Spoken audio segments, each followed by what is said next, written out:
Good morning students, my name is Himanshu Paliwal and I welcome you all in this video lecture series. Subject is science and in this class we are continuing our third chapter, atoms and molecules.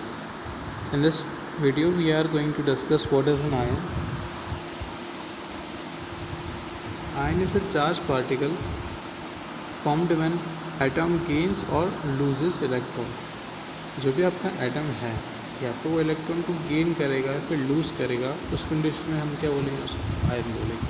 आप सबको पता है कि जो भी atom होता है आपके पास में उसके अंदर तीन चीज़ें होती हैं, एक प्रोटॉन, न्यूट्रॉन और साथ में एक और होता है इलेक्ट्रॉन।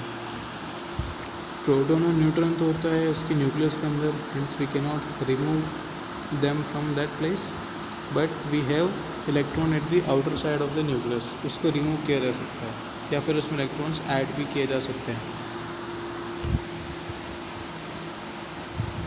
जो आपका पॉजिटिवली चार्ज आयन होता है उसको हम बोलते हैं कैटायन, और नेगेटिवली चार्ज होगा उसको हम क्या बोलेंगे, एनायन। देखो अभी मैंने आपको बोला कि न्यूक्लियस के आसपास जो पेरीफेरी पे इलेक्ट्रॉन होता है उसमें ऐड भी किया जा सकता है, उसको निकाला भी जा सकता है। तो अगर इस पेरीफेरी में से मान लो यहाँ कोई इलेक्ट्रॉन था और यहाँ से रिलीज़ हो गया, ठीक है, तो वैसे एटम जो होता है आपका बैलेंस होता है, तो जितना प्लस उतना माइनस होता है उसके अंदर। लेकिन अगर एक माइनस यहाँ से हट गया तो अभी डोमिनेंस किसकी हो जाएगी, प्लस की, ठीक है। अगर डोमिनेंस प्लस की होगी तो वो चार्ज कौन सा हो जाएगा, पॉजिटिव चार्ज हो जाएगा, और पॉजिटिव चार्ज को हम क्या बोलते हैं, कैटायन। सिमिलरली अगर आप उसके अंदर इलेक्ट्रॉन गेन करवाते हो, मतलब आप इलेक्ट्रॉनों को एक एक्स्ट्रा हो गया, अगर एक्स्ट्रा इलेक्ट्रॉन हो गया तब डोमिनेंस किसकी हो जाएगी, नेगेटिव की। मैं बार बार नेगेटिव क्यों बोल रहा हूँ, because we know that the charge on electron is negative, ठीक है। तब इसमें डोमिनेंस हो जाएगी नेगेटिव पार्टिकल्स की, इस वजह से इसमें नेगेटिव चार्ज आ जाएगा, और नेगेटिव चार्ज पार्टिकल्स को या फिर एटम्स को हम क्या बोलते हैं, एनायन। ये आपके पास कुछ एग्जाम्पल लिखे हैं स्क्रीन पर, जिसमें आपको पोटेशियम गिवन है के, जिसमें से मैं क्या कर रहा हूँ, एक इलेक्ट्रॉन को माइनस कर रहा हूँ, ठीक है। तो अगर एक इलेक्ट्रॉन इसके अंदर से गायब होता है, हटता है, तो ये क्या हो जाएगा, के प्लस। क्यों, क्योंकि इसमें अब आ जाएगा पॉजिटिव चार्ज। इसके हम इसको पोटेशियम अब क्या बोलेंगे, एटम ना बोलकर इसको बोलेंगे पोटेशियम आयन। देखो डिफरेंस कोई ज़्यादा नहीं है आया है, लेकिन बस है अभी भी एटम ही, बस इसकी आयनिक स्टेट आपको पता लग गई है कि वो प्लस है या माइनस है। सिमिलरली क्लोरीन आपके पास है, क्लोरीन में इलेक्ट्रॉन ऐड करवाया तो ये क्या हो जाएगा, Cl माइनस।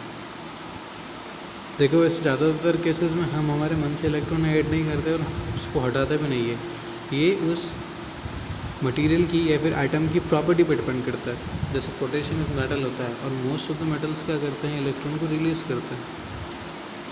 क्लोरीन क्या आता है, गैस की फॉर्म में आता है, फिर नॉन मेटल में काउंट किया जा सकता है। तो most of the non metal क्या करते हैं, इलेक्ट्रॉन को गेन करते हैं। ये रिलीज़ करते हैं और गेन करते हैं, ऐसा क्यों, क्योंकि इनको इंटरनल स्टेबिलिटी चाहिए होती है, ठीक है। उस पर हम नेक्स्ट वीडियो में कभी बात करेंगे। फिलहाल आप कुछ एग्जांपल्स देख लो, जैसे सोडियम हो गया, पोटेशियम हो गया, सिल्वर, फिर कॉपर, ये सारे प्लस में रिप्रेजेंट होते हैं। क्यों, क्योंकि इनका जो आयनिक स्टेट होता है वो क्या होता है, पॉजिटिव, या फिर इनको आप क्या कह सकते हो, एनायंस कह सकते हो। और ये सारे इनके सिंबल्स है। अगेन आप नोट करोगे कि सबसे पहले तो सी लिखा हुआ कैपिटल में, अगर मैं कॉपर की बात करूँ तो सी कैपिटल में है, फिर यू स्मॉल में है, और फिर पीछे लिखा हुआ है प्लस उसके थोड़ा सा ऊपर, ठीक है। तो ये प्लस का रिप्रेजेंट करेगा उसकी आयनिक स्टेट। अब आप नोटिस करोगे कि यहाँ पर प्लस लिखा है, लेकिन मैग्नीशियम अगर इसी के बाद में अगर आप एग्जांपल देखो तो मैग्नीशियम में +2 लिखा हुआ है, फिर 2+ लिखा हुआ है। उसका रीज़न होता है कि आपने कितने इलेक्ट्रॉन रिलीज़ किए, फिर कितने गेन किए। यहाँ पर आपने 2 इलेक्ट्रॉन को रिलीज़ किया होगा तब जाके यहाँ पर +2 स्टेट वैकेंट है, इसी वजह से इसको हम क्या बोलेंगे, +2 से रिप्रेजेंट करेंगे। लेकिन है अभी भी क्या है हमारे लिए, एनायन, सॉरी कैटायन ही होगा, ठीक है। क्योंकि जो जहाँ पे प्लस चार्ज होता है उसको हम क्या बोलते हैं, कैटायन बोलते हैं। इसी तरीके से कुछ और एग्जांपल है, जैसे हाइड्रोजन प्लस। देखो अब हाइड्रोजन है कुछ ऐसी चीज़ है जैसे प्लस और माइनस दोनों पर रिप्रेजेंट किया जाता है, तो कभी प्लस भी हो सकता है, कभी माइनस भी हो सकता है। नेक्स्ट में बात करते हैं कि इनका जो फॉर्मूला बनता है वो किस बेसिस पे बनाया जाता है। In the formation of an ionic compound the combining elements react in a definite ratio by mass, ठीक है। जैसे H2O का हमने एग्जांपल लिया था, तो उसके अंदर हाइड्रोजन कितना है, 2, और ऑक्सीजन कितना 1 है। ये 2 और 1 क्यों है, ये आपको जब नेक्स्ट क्लास में हम इसका फॉर्मूला बनाएंगे तब काफ़ी अच्छे से क्लियर हो जाएगा। Most of the ionic compounds are soluble in water and insoluble in organic solutions या फिर solvents. For example ethanol, chloroform, benzene, तो ये सारे क्या हैं, ये इजीली सॉल्युबल हो जाते हैं। Most of the ionic compound have high melting and boiling point. ज़्यादातर जितने भी आयनिक कंपाउंड होते हैं इनके हाई मेल्टिंग और बॉइलिंग पॉइंट होते हैं। इसका रीज़न काफ़ी सिंपल है।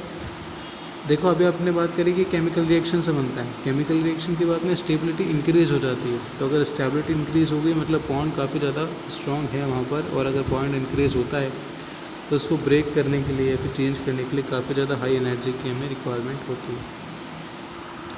इसके बाद हम बात करेंगे कि इनका फॉर्मूला कैसे बनाया जाता है, वो हम नेक्स्ट क्लास में देखेंगे। फिलहाल आपको जो आपका आज का टास्क है, जैसे आपको जो ग्रुप में एक जो थम्स अप का साइन आता है वो सेंड करना है। और देखो वैसे तो मैं फोर्स नहीं करना चाहता, लेकिन आप प्लीज़ इंटरेस्ट अगर लोगे पढ़ाई में तो काफ़ी सही से आपको समझ में भी आएगा। वरना एट लास्ट जब एग्ज़ाम डेट आती है उसके बाद आप PDF की डिमांड करते हो तो वो हमारे लिए भी पॉसिबल नहीं हो पाता, क्योंकि PDF सिर्फ क्वेश्चन आंसर की भेजी जा सकती है, या तो अब मैं आपको आंसर लिख के भेजूँ तो बात अलग है ना, लेकिन अल्टीमेटली समझना आपको ही है। तो ये काफ़ी अच्छा प्लेटफॉर्म आपको प्रोवाइडेड है यहाँ पर। आई एम श्योर आपको अगर रेगुलरली फॉलो कर रहे हो तो कुछ बेनिफिट भी होगा, लेकिन अगेन आई एम सेइंग कि आपको उसके लिए पेशेंसली जो ये 5 से 7 मिनट्स या फिर जो भी जितने भी मिनट का वीडियो आता है उसको देखना पड़ेगा। ठीक है, थैंक यू।